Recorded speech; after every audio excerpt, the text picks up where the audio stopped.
Ghusl, taking a bath, something which we do every day. But if you think about it, it's a pretty important part of your religion. Because if you are not ritually pure, you cannot perform some important religious deeds. And how much time and effort you put into learning the correct manner of ghusl, and how consciously and how well you perform the ghusl, shows your concern for the way you stand before Allah. Because al-ghuslu amana bayna al-abdi wa bayna rabbihi. Ghusl is a trust between you and your Rabb. And we really can't emphasize the importance of ghusl enough.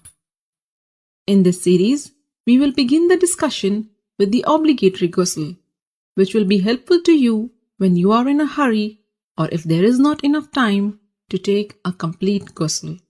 Next, I will take you step by step through the etiquettes of the complete ghusl, where we will discuss the sunnah acts of ghusl. And finally, in the next video, we will answer some frequently asked questions about ghusl. Alhamdulillah, all the information and answers are taken from the writings and fatwa of the scholars. So let's begin. There are two kinds of ritual impurities, the minor impurity and the major impurity, which occurs as a result of janabah, haid or nifas. To achieve tahara from the minor impurity, you only need to renew your wudu, ablution, whereas in the case of major impurity, you need to take a ghusl. And ghusl can be taken in two ways. A complete ghusl with all the sunnahs of the Prophet, and a partial or a sufficient ghusl, which means only doing what is obligatory to free yourself from the ritual impurity. So what are these obligatory acts of ghusl? A beforehand niyyah, intention that you are taking this bath to purify yourself from the major ritual impurity, rinsing your mouth and nose, and letting water run over your entire body at least once. Make sure it reaches every part of it, even your scalp under the thick hair. If you manage to do this much, then you have purified yourself from the major ritual impurity. As for the complete ghusl, and this is the mustahab one, and it is how the Prophet ﷺ took a bath. And this is how you do it. Begin with an intention to purify yourself from the major impurity. Then say Bismillah. Wash your hands 3 times. Then with your left hand, wash your private parts and anywhere else that is contaminated with traces of impurity.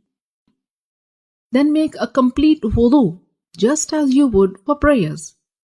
Then pour water over your head 3 times, rubbing and making sure that it thoroughly reaches your scalp.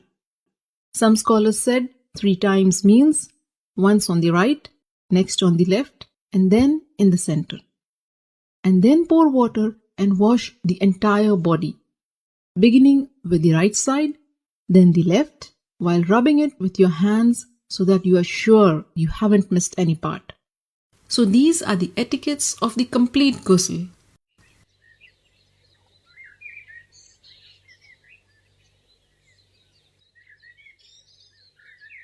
Ghusl essentially means letting water run over every part of your body.